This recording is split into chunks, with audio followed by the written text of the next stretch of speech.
Hello friends. तो इस बार UPSC का रिज़ल्ट आउट हो गया, 2-3 दिन पहले ही आया। और रिज़ल्ट में एज़ यूजुअल हर साल की तरह मैं भी यही देख रहा था कि बिहार से कितने टॉपर्स निकले हैं। तो यूपीएससी का रिज़ल्ट जब तक फेमस हो, जब तक ये पता चले कि कहाँ से कितने स्टूडेंट ने क्लियर किया है या कहाँ से कितने टॉपर रहे हैं, उससे पहले एक फ़ोटो काफ़ी वायरल हो गई कि जिसमें दिखाया जा रहा है कि एक कोई झोपड़ी जैसा घर है, जिस घर के आगे गाय और भैंसें बंधी हुई हैं। और उस पूरा जो एनवायरनमेंट, जो आसपास का माहौल है, वो गरीब वाला जो माहौल जो टिपिकल कई बार बिहार के लिए पोर्ट्रे किया जाता है, तो वैसा कुछ है। तो वो सबसे पहले वायरल हुआ। तो थोड़ी सी मेरी इंटरेस्ट और जगी कि चलो देखते हैं रिज़ल्ट में क्या है। तो रिज़ल्ट देखने के दौरान मुझे एक जो एहसास हुआ, तो उसमें दो तो सबसे अच्छी चीज़ है। दो अच्छी चीज़ क्या है कि पहली चीज़ तो कि टॉप 10 में या टॉप 20 में शायद कोई बिहारी नहीं है।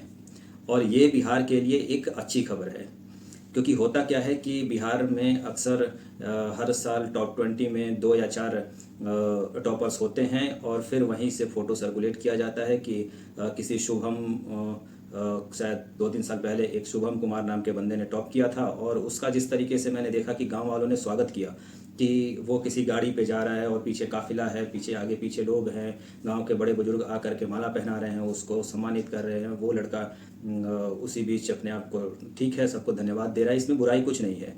ठीक है, इस एक गांव से निकला है, उस गांव के लोगों ने इस चीज़ को अप्रिसिएट किया। पर इसी चीज़ के पीछे, इसी एक टॉप रैंक के पीछे अगले साल बिहार में फिर से कोई 3,000, 4,000, 5,000 पेरेंट्स होंगे जो कि अपने बच्चे को फिर से यही फ़ोटो दिखाएंगे और कहेंगे कि तुम भी जाओ यूपीएससी की तैयारी करो। और वो शुभम नाम के किसी ख्वाब में डूबकर मुखर्जी नगर चले जाते हैं और वहाँ पे छोटे छोटे कमरों में रह करके 10-10 साल की अपनी ज़िंदगी ख़राब करते हैं। उन्हें ये कोई बताने वाला नहीं होता है कि 2 साल तक ट्राई करना, उसके बाद नहीं होगा तो चले आना, कुछ और काम ट्राई करना। तुम पढ़ने में तेज़ हो या पढ़ने में तेज़ थे, तुम्हारा दिमाग शार्प चलता है, तुम बिजनेस में लगाओगे अपना दिमाग तो बिहार के लिए काफ़ी अच्छा होगा। ये सब बताने वाला कोई नहीं होता। तो वो लड़का 10 साल मेहनत करता है कहीं मुखर्जी नगर के बंद कमरों में, और उसके बाद उसकी ज़िंदगी क्या होती है आप लोगों को सबको पता है कि बिहार में आज क्या हाल है, गरीबी कितनी है, सब कुछ। ये जो सब कुछ हो रहा है ये इसी कल्चर का ही पार्ट है। अगर आप पढ़ने में तेज़ हैं तो आप आईएएस बनने के लिए आपको भेज दिया जाता है कहीं। अगर उससे थोड़े से कम है, मैथमेटिक्स आपकी अच्छी है, तो आपको एसएससी के लिए भेज दिया जाएगा। वो लड़का वहाँ भी 3 साल 4 साल लगा रहता है एसएससी की तैयारी के लिए। ऑल ओवर बिहार का जो है वो पूरी पढ़ाई इसीलिए होती है कि कोई सरकारी नौकरी मिल जाए इसे। जो सबसे लोअर ये में होते हैं, जो फिजिकली फिट होते हैं, उनको फौज में भेजने के लिए तैयारी की शुरू कर दी जाती है। मतलब बिहार का यूथ इसलिए तैयार ही नहीं होता कि वो बिजनेस करे, वो एंटरप्रेन्योरशिप करे, वो मार्केट में अपना दिमाग खपाए, वो मार्केट को समझे, 10 लोगों को रोजगार देने के बारे में सोचे। इसके बारे में बिहार का कल्चर ही ऐसा नहीं है कि अपने यूथ को ये समझाए, ये बताए, इसके तरफ फोर्स्ट करे। बिहार का यूथ सिर्फ इन्हीं इंस्पिरेशन के पीछे भागता है कि वो गाड़ियों में चल रहा है और लोग माला पहना रहे हैं, उसका नाम कोई शुभम होगा, फिर वो बदल के कुछ और हो जाता है, इसी तरीके से। तो ये इस साल की खुशखबरी है कि टॉप 20 में कोई बिहार से बंदा, कोई बिहारी नहीं है। ये अच्छी खबर है। शायद इस साल से ये ट्रेंड बदलेगा कि बिहार में जो पढ़ा लिखा लड़का होगा वो शायद बिजनेस करने के लिए पैदा होगा। तो एक तो ये अच्छी खबर है।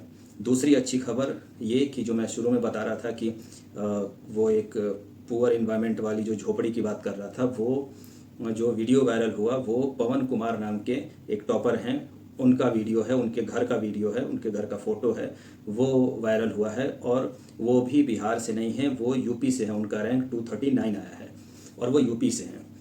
तो बिहार को जो लोग एक तरीके से कैटेगराइज करने की कोशिश करते हैं कि ये आईएएस इसने निकाला है और ये जो फ़ोटो गरीब वाला फेमस हो रहा है, तो वो बंदा बिहार से ही होगा।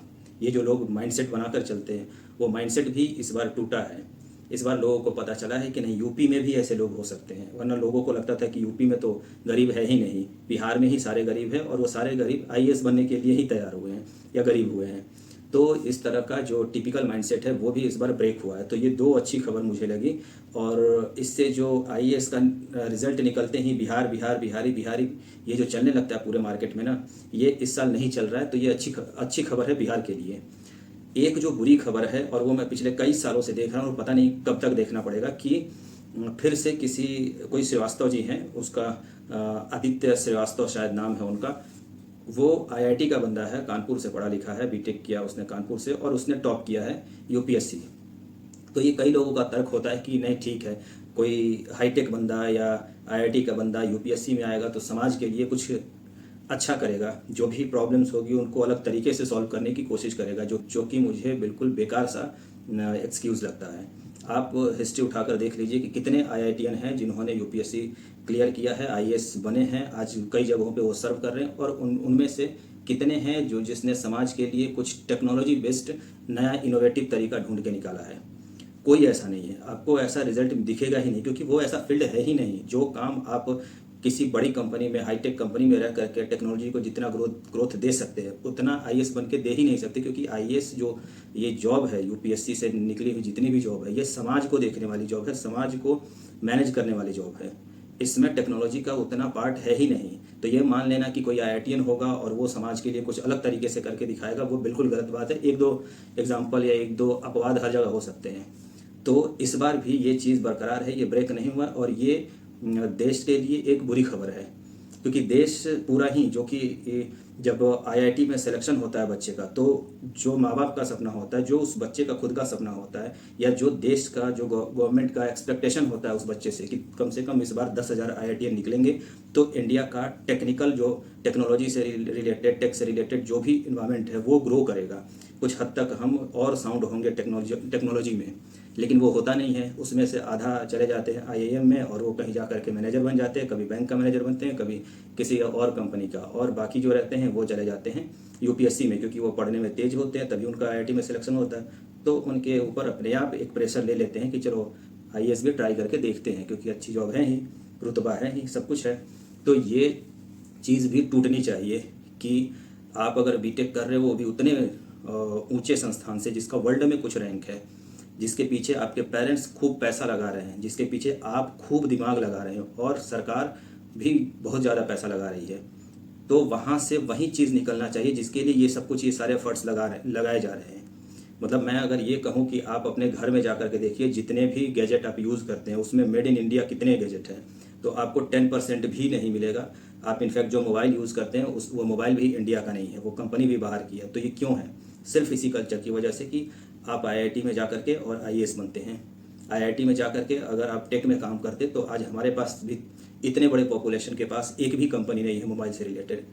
तो ऐसा होता कि 10-12 कंपनियां हैं हमारे ही देश की, जो कि अच्छे से अच्छे मोबाइल बना रही हैं हर चीज़ में। मतलब एक छोटा सा भी नया इनोवेशन जो आता है, तो मैं वो देखता हूँ कि चाइना या जापान से आता है। इंडिया में कुछ नहीं हो रहा है। साइंस के लेवल पे इंडिया में बहुत कुछ हो रहा है, मैं उससे कई बार सेटिस्फाइड रहता हूँ। लेकिन टेक के फील्ड में जब साइंस एंड टेक की बात करते हैं, या सिर्फ टेक की बात करते हैं, तो इंडिया ज़ीरो है अभी भी। और ये सिर्फ इसी कल्चर की वजह से कि हर किसी को आईएएस बनना है, हर किसी को किसी कंपनी का मैनेजर बनना है, वो नहीं बनना है जिसके लिए पूरे देश ने एफर्ट लगाए हैं। आप सोचिए कि पिछले 15 सालों में जो भी 90s के जो किड हैं हमारे एज के, वो मैक्सिमम उनमें से उन लोगों ने बीटेक किया है, लेकिन वो किस चीज़ के लिए आज लड़ाई कर रहे हैं कि यूपी में पुलिस की वैकेंसी कितनी निकली है, वो पुलिस बनने जा रहे हैं, वो एक्टर बनने जा रहे हैं, वो राइटर बनने जा रहे हैं, वो एसएससी के एग्ज़ाम में बैठे हैं। 30-30 लाख में से करीब 50% तो बीटेक वाले ही होते हैं। 50 क्या, मुझे लगता है 70% बीटेक वाले ही होते हैं। कोई भी टेक फील्ड में नहीं काम करता है। टेक फील्ड में बस गिने चुने लोग काम करते हैं, और इसीलिए इंडिया इतना पीछे है। तो ये सब जो चीज़ें हैं ना, ये बदलनी चाहिए भाई। कब तक ये ऐसा ही चलता रहेगा? कब तक बिहार वैसे ही पीछे रहेगा और 2-4 आईएएस के पीछे अपनी छाती चौड़ी करता रहेगा? कब तक इंडिया, पूरे ऑल ओवर इंडिया में यही माहौल होगा कि आप पढ़ने में तेज है तो आईएएस ही बन जाओ? ये सब कुछ बदलना चाहिए। इस बार कुछ बदलता हुआ दिख